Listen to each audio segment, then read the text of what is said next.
ये सबसे बड़ी बात है, गुरु किसे कहते हैं। लोग बड़ा कहते हैं गुरु जी किसे बनाएं, गुरु कौन होता है, कैसे पहचान करें। देखिए, गुरु को पहचानना बड़ा मुश्किल है, बड़ा मुश्किल। गुरु की कोई एक वो नहीं है कि वो हो कि पूरी बुकलेट हो कि भैया ये चीजें। कभी आप उनमें विरोधपन भी देख सकते हैं। कोई बहुत बड़ा संत लेकिन वो उस तरह का नहीं है जिस तरह से बुकलेट लिखी है, लेकिन वो संत है। तो बहुत सारी चीजें, लेकिन आइडिया बताया है कि कैसा संत होना चाहिए। यहां कपिल देव जी बता रहे हैं संत के गुण क्या हैं, गुरु के गुण क्या हैं। तितिक्षवाः कारुणिकाः शुरदय सर्वदेहिनां अजात शत्रुवा शान्तवा साधवा साधुभूषणम्।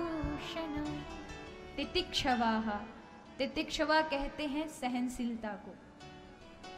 ये सहनशीलता आना बड़ा मुश्किल है हमारा। सब कुछ आ जाएगा लेकिन सहनशीलता नहीं आएगी। आ सकती है? सहनशीलता आ जाए तो बहुत बड़ा गुण। मानो भगवान ने आपको सबसे बड़ा अपना गुण दे दिया, सहनशीलता। यहाँ तो अगर किसी ने कुछ कह दिया, अगर किसी ने वाणी का प्रयोग किया होगा ना, तो हम डंडा रिटर्न में वापस करते हैं, इसका सिर फोड़ कर आएंगे, इसने हमारे कह कैसे दिया। ये बिल्कुल सहनशीलता नहीं। अरे बाकी बात छोड़ो, अगर बेटा की शादी में हमने 4 लड्डू पहुंचाए अपने पड़ोसी को और बाकी शादी में और माने हमें ना पूछो तो महाराज फिर तो सुनाने और पहुंच जाएंगे।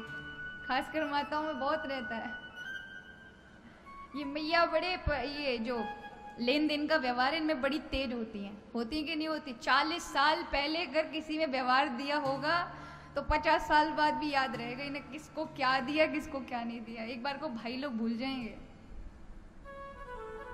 ये अच्छा गुण है, इसको ऐसा खराब मत समझिएगा। ये याददाश्त बहुत कम लोगों को होती है।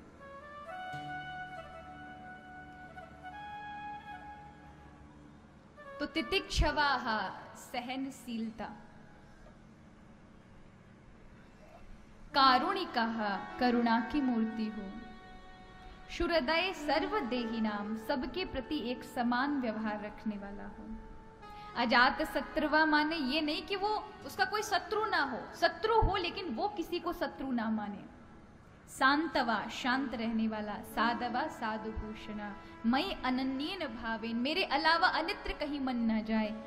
मेरा नाम ले, मेरी चर्चा कर, मेरे लिए अपने रिश्ते सगे संबंधियों को त्याग दे, ऐसी सामर्थ्य रखता हो।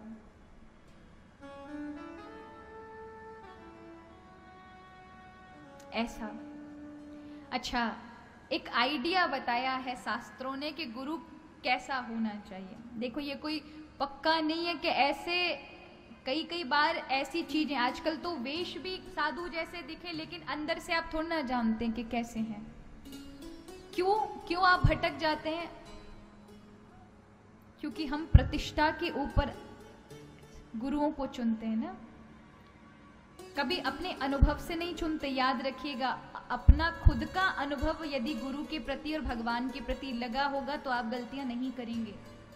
लेकिन आपने दूसरों के अनुभव से या फिर प्रभाव से आकर किसी को बनाया है, किसी को से गुरु दीक्षा आदि ली है, तो फिर वहां हम फंसते हैं। याद रखिए, पहले तो संतों की, गुरुओं की वाणी बड़ी दिव्य होती है। जिस बात को आप 100 बार सुन लो फिर भी कोई फर्क ना पड़े, जिस बात को आपने 1000 दफा अपने जीवन में सुनी हो उससे कोई फर्क ना पड़ा हो, लेकिन अगर ऐसे किसी दिव्य संत सदगुरु से सुन ले तो वो एकदम जाके चोट करती है। ऐसी चोट करेगी कि आपके जीवन को बदल देगी। पहले तो उनकी दिव्य वाणी होती है। दूसरा क्या होता है? दूसरा उनके अंदर खींचने का प्रभाव होता है। जब आप जाते हैं कहीं, किसी भी संत के पास जाएं, जहां कथा हो, सत्संग हो, वहां बैठ जाएं, बैठकर कथा श्रवण करें। अगर आपके जीवन में उनकी वाणी को सुनते हुए आपके जीवन में परिवर्तन है, ये नहीं कि धन दौलत बढ़ गई हो, आपको भगवान से प्रेम होने लगे, संसार से वैराग्य होने लगे, शरणागति के लक्षण अपने आप जागने लग जाएं।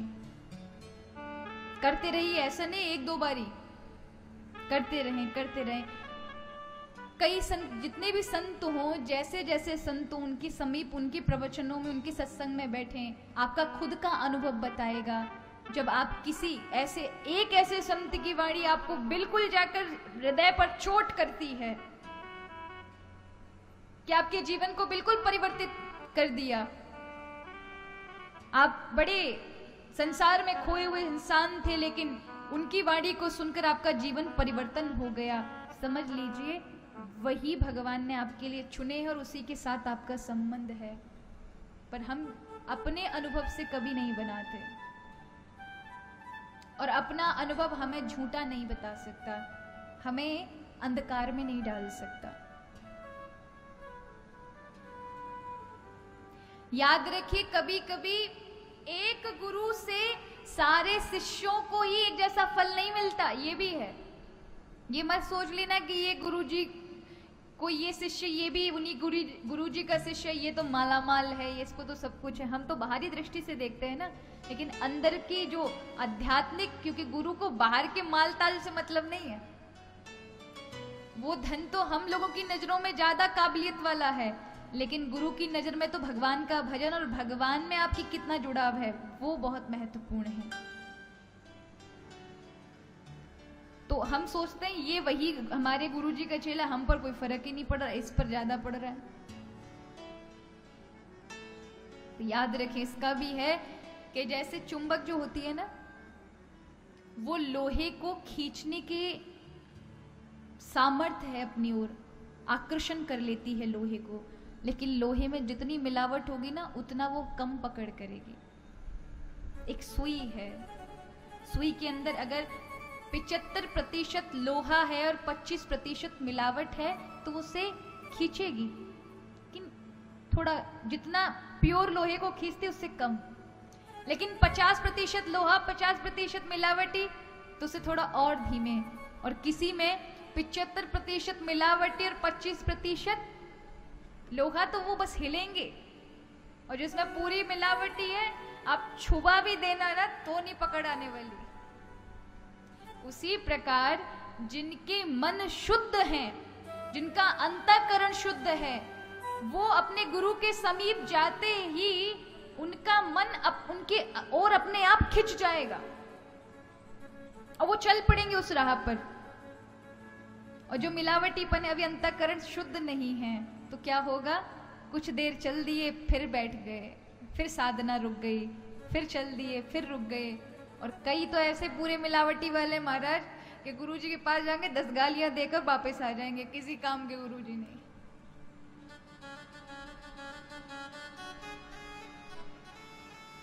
गुरु वो है, नाम सुना देने का मतलब गुरुजी नहीं है।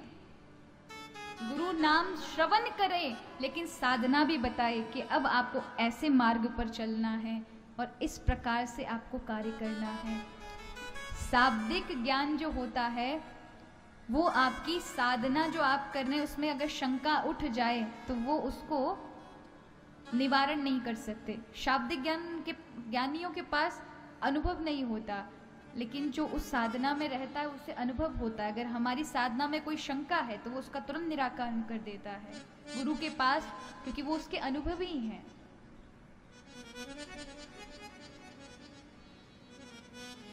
इसलिए हम गुरु बनाएं तो प्रभाव में ना बनाएं। किस में बनाएं? अपने खुद के अनुभव से बनाएं। और जब तक ना बन रहे हों, वैसा कोई संत ना मिल रहा हो, तो इन शास्त्रों को अपना गुरु मानकर चलें, या भगवान कृष्ण को अपने इष्ट को अपना गुरु मान लें। ये प्रभु आप ही ऐसे किसी ऐसे संत को जो हमारे लिए बने हैं या मुझे मेरे मार्ग को बढ़ा सकते हैं, आप उनसे अपने आप मुझे मिला दीजिएगा। वो कोई ना कोई ऐसी विधि रच देंगे कि अपने आप पहुंच जाएंगे। अब ये नहीं गुरुजी होते कि भाई केवल दक्षिणा से मतलब है और मतलब नहीं चेला का कुछ जाए, हमें साधना देने से मतलब नहीं। एक बार एक चेला एक गुरुजी के पास गया दीक्षा लेने के लिए। तो गुरुजी ने नाम दान दिया उसे कान में और कहा कि तुम्हें नाम दान मिल गया, चलो अब दक्षिणा निकालो। तो वो बोलता है, गुरुजी पर मुझे क्या करना है, नाम दान आपने मुझे क्या दिया, मुझे खुद समझ नहीं आया।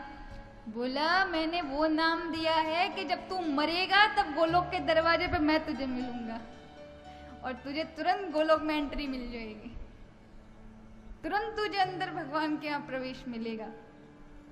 उसने कहा, अच्छा पर गुरुजी यहाँ का तो कुछ मार्ग बताओ कि जिस पे चलकर मैं गोलोक तक पहुंचूं। बोले, नाम दे दिया ना तुझे। उसने कहा, अब चलो दक्षिणा निकालो। चेला कहता है, गुरुजी तो समझ लीजिए मैंने आपको ये पूरा शहर दे दिया दक्षिणा में। मैंने कहा, कैसी बात कर रहा है, पागल बना रहा है मुझे। बोले, गुरुजी तो आप भी तो मुझे पागल बना रहे हैं। बोले, कैसा पागल बना रहे? बोले, आप मुझे गोलोक दे रहे हैं। तो बोले, वो तो मैं दे ही रहा हूं, पर तू मुझे ये शहर क्यों दे रहा है, क्या ये तेरे बाप का है? तो उन्होंने कहा, तो क्या गोलोक आपके बाप का है जो आप मुझे दे रहे हैं? पहले यहाँ का मार्ग तो बताएं, यहाँ के साधना का कोई मार्ग बताया नहीं, किस प्रकार आगे बढ़ूं, क्या करूं, ऐसा क्या प्राप्ति आप मुझे बताएं जिससे प्रभु तक पहुंचा जाए, मेरा मन भी निर्मल हो, मेरे आने वाले जो समस्याएं हैं उनका भी निराकरण हो। तो केवल नाम, अब कई शिष्य ऐसे होते हैं ना, नाम लेने के बाद गुरु से कोई मतलब नहीं, बस जाना ही नहीं है। लेकिन आप याद रखिए, जब तक आप अपने गुरु से जुड़े हैं, कभी भी आपकी साधना में कोई समस्या आ रही है, उस शंका का समाधान करके पूछते हैं कि आगे किस प्रकार भजन करें, कैसे आगे बढ़े, तब तक आप भगवत मार्ग में लग पाएंगे, आप संतुष्ट रहेंगे, आप शांति में रहेंगे और आपका भजन भी बनेगा।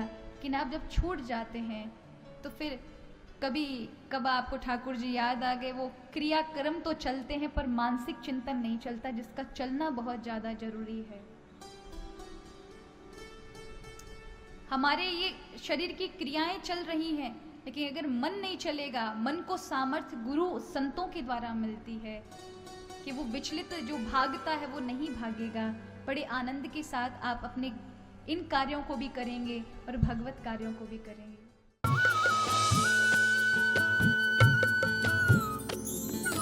सर्वधर्म संगम, धर्म के सच्चे प्रहरी।